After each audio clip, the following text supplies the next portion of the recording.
Bonjour les enfants, aujourd'hui nous allons entamer une nouvelle leçon de conjugaison avec le titre « Le présent du conditionnel ». Qu'est-ce que le présent du conditionnel?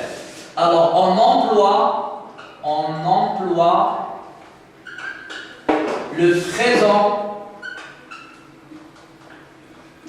du conditionnel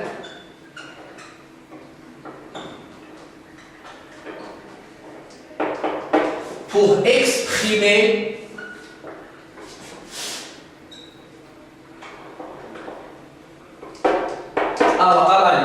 on peut exprimer d'abord un souhait. Un souhait.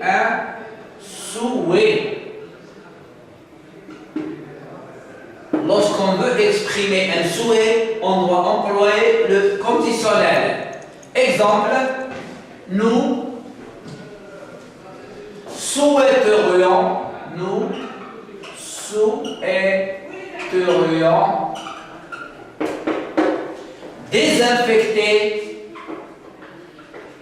désinfecter notre immeuble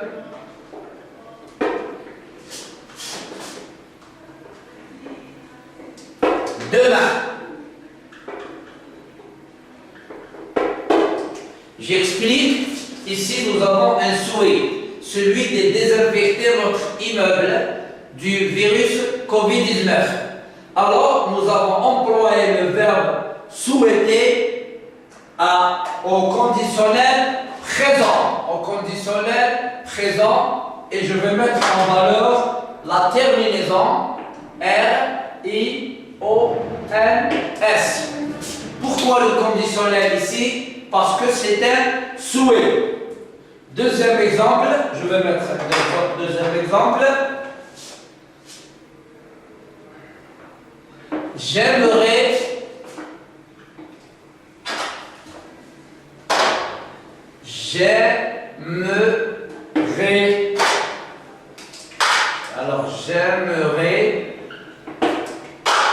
bien visiter l'île de Madagascar.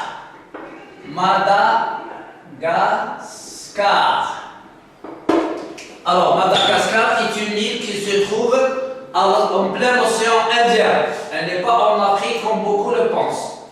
Ici, c'est un souhait. Mon souhait est de visiter l'île de Madagascar. C'est pour cela que le verbe aimer, je l'ai employé au conditionnel présent. Puisqu'il y a la première personne du singulier, vous voyez bien en verbe R-A-I-S.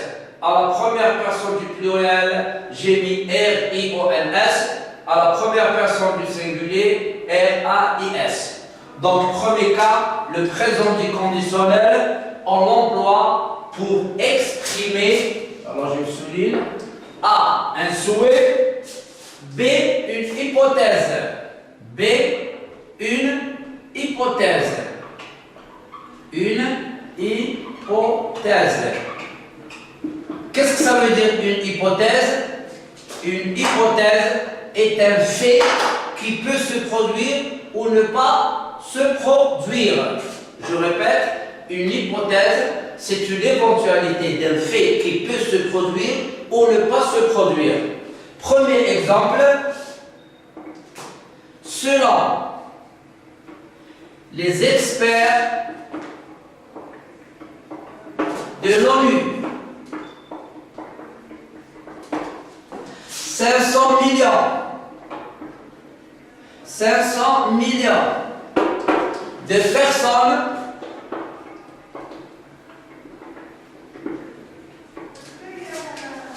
pourraient, alors j'emploie le conditionnel, pourrait basculer dans la pauvreté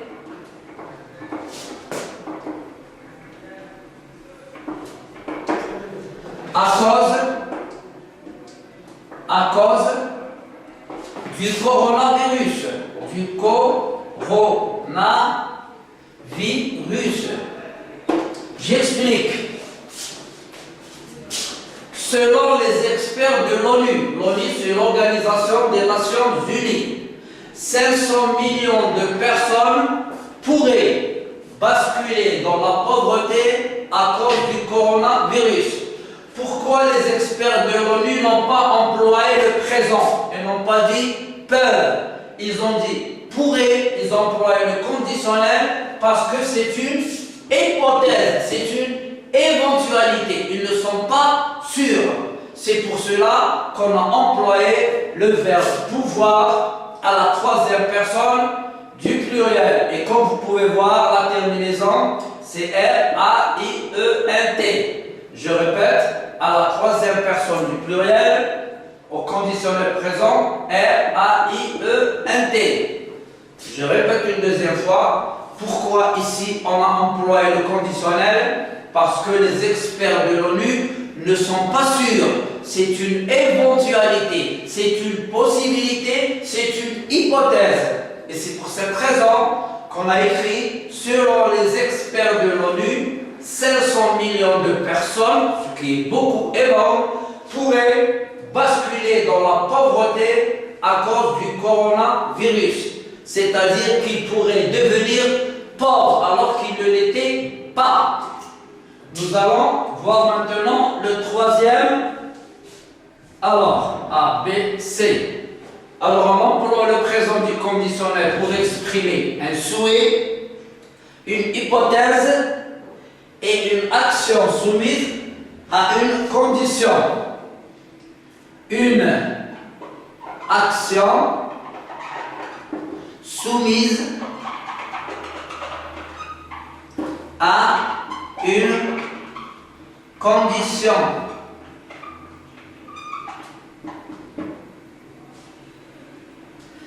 Je répète, on emploie le présent du conditionnel pour exprimer A, un souhait, B, une hypothèse, une éventualité, ou C, une action soumise à une condition. Exemple, si, je vais changer de couleur. Alors, voilà.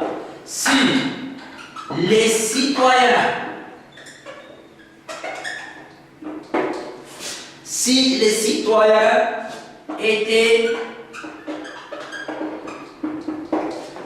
plus disciplinés,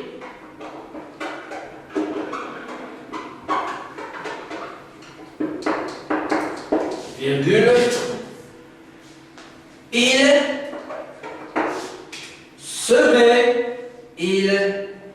seraient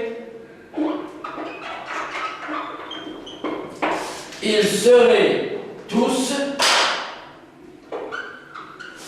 confinés chez eux. Je répète, on peut employer le présent du conditionnel pour exprimer une action soumise à une condition. Exemple, si les citoyens étaient plus disciplinés, ils seraient, ici on emploie le conditionnel, tous confinés chez eux. Confinés, c'est-à-dire rester chez soi et ne pas sortir. C'est ce que je vous demande. Je répète, si, voici la condition. Elle commence par si, on l'a vu en grammaire. Si les citoyens étaient plus disciplinés, ils seraient tous confinés chez eux. Où est la condition? Elle est là. Si les citoyens étaient plus disciplinés, lorsque l'action est soumise à une condition, l'action, elle est là, ils se sont les citoyens, ils seraient, et je suis obligé ici d'employer le présent du conditionnel. Pourquoi? Parce qu'il y a la condition si. Ils seraient, troisième personne du pluriel, R-A-I-E-N-T, tous confinés chez eux. Conclusion, lorsqu'une action est soumise à une condition, qui commence par si, ou à condition de, ou à condition que, le verbe de la principale doit être employé au conditionnel présent. Quatrième cas, atelier, une demande. D. Le conditionnel présent, on peut l'employer pour atténuer une demande. Une demande. Qu'est-ce que ça veut dire? Atténuer une demande. Je vais vous expliquer, je vais vous donner l'exemple. Exemple, vous entrez dans un magasin de chaussures, vous dites bonjour monsieur, je voudrais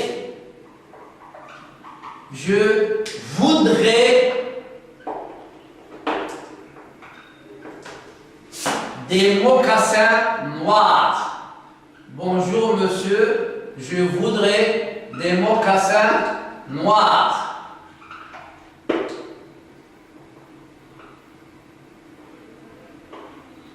Point. Alors, lorsqu'on entre dans un magasin, on emploie toujours le conditionnel. Pourquoi?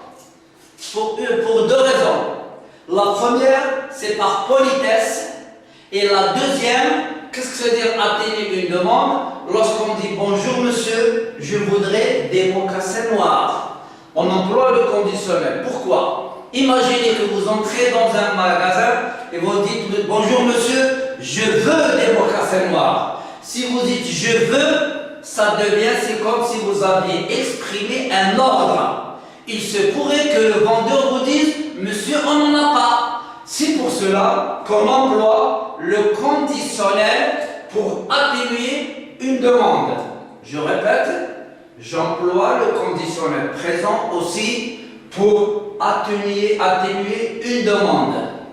Vous entrez dans un magasin, bonjour monsieur, je voudrais des mocassins noirs. Et ici, on emploie le conditionnel présent. Et j'ai mis R-A-I-S parce que c'est la première personne du singulier. Et là où vous allez, vous employez toujours dans le magasin, dans n'importe quel magasin, il faut toujours employer le conditionnel présent pour atténuer la demande. 5. Un doute. Le conditionnel présent peut aussi exprimer un doute. Un doute. Exemple. Selon l'enquête. Selon l'enquête des policiers, selon l'enquête des policiers,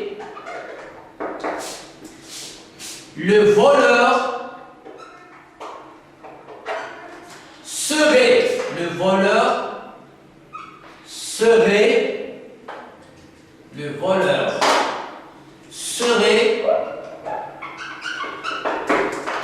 un jeune du quartier, un jeune du quartier. Alors, j'explique. Ici, le conditionnel présent, on va l'employer pour exprimer un doute. Selon l'enquête des policiers, le voleur serait un jeune du quartier. Il y a eu un vol dans une maison, dans un quartier. La police a fait son enquête. Ils ont dit, selon l'enquête des policiers, le voleur serait. Ici, on a employé le conditionnel. Pourquoi? Parce que les policiers ne sont pas encore sûrs. S'ils étaient sûrs, ils auraient dit, selon l'enquête des policiers, le voleur est. Or, ils n'ont pas employé le verbe être au présent. mais ils l'ont employé au conditionnel présent parce qu'ils n'en sont pas sûrs, ils ont encore un doute. Et c'est pour cette raison qu'ils ont employé le verbe être au conditionnel présent. Je répète, le conditionnel présent, on peut l'employer aussi pour exprimer un doute. Et cette phrase, on la trouve beaucoup aussi dans la presse, dans les journaux. Lorsqu'un journaliste n'est pas sûr de son information, il utilise toujours le conditionnel présent. Je répète, il y a eu un vol dans une maison, dans un quartier. Les policiers sont arrivés, ils ont fait leur enquête. Et voici ce qu'on a dit. Selon l'enquête des policiers, le voleur serait un jeune du quartier. On a employé le verbe être au conditionnel parce qu'on n'est pas sûr, on a encore un doute. Et lorsqu'on a un doute, on emploie le conditionnel présent à la troisième personne du singulier, R-A-I-T. Maintenant, je vais être obligé d'effacer le tableau pour continuer.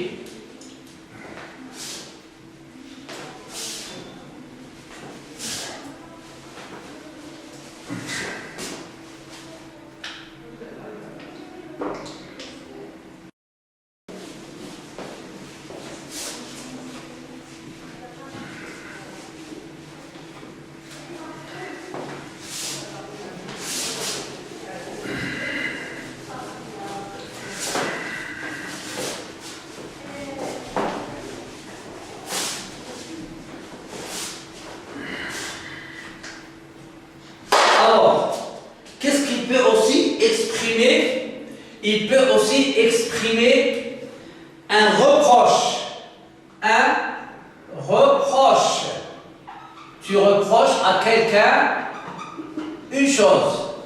Exemple, le père dit à ses deux enfants, vous pourriez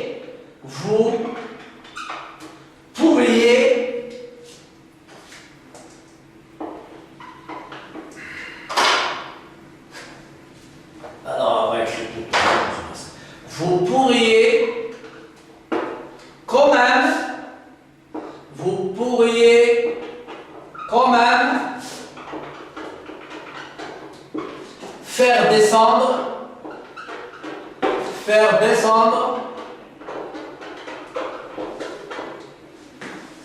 la poubelle. Faire descendre la poubelle. Alors, ces deux enfants ont l'habitude de sortir sans prendre la poubelle. Le père les a remarqués, il va leur faire un reproche.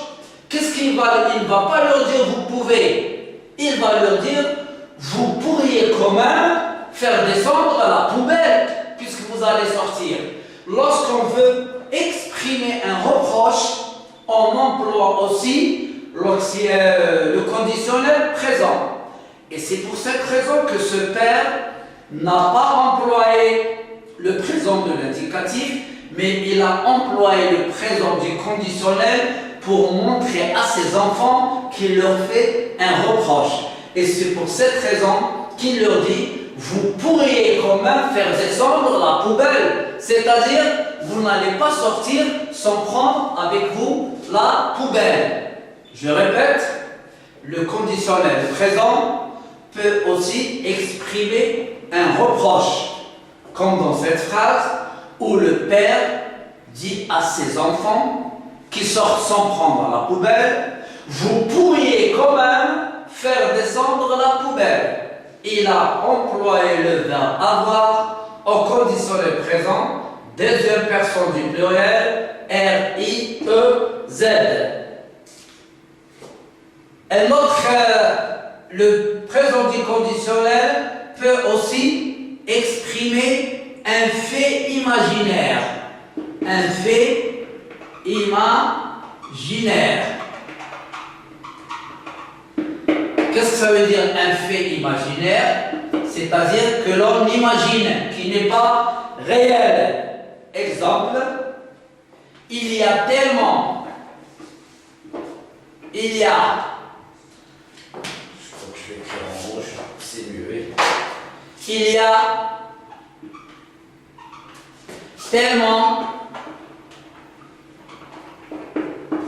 y a tellement de monde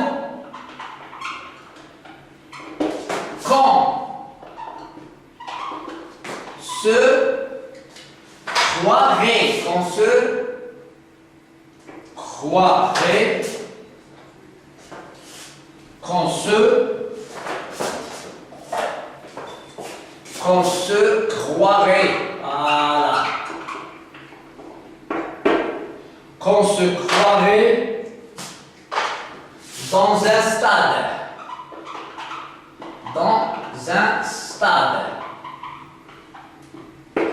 Je répète, le présent conditionnel, on peut aussi l'employer pour exprimer un fait imaginaire.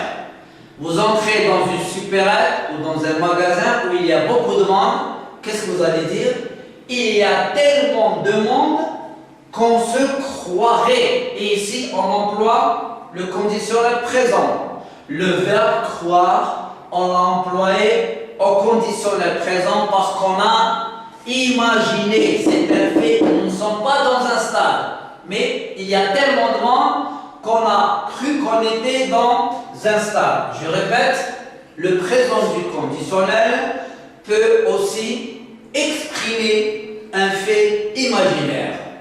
Je donne la phrase, il y a tellement de monde qu'on se croirait dans un stade. Ici, on est obligé d'employer le conditionnel présent.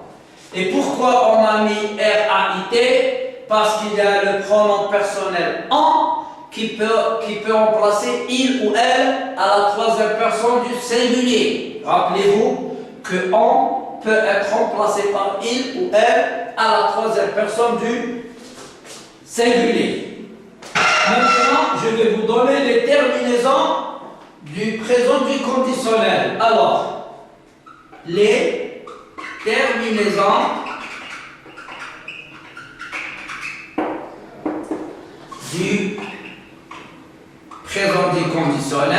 du présent du conditionnel.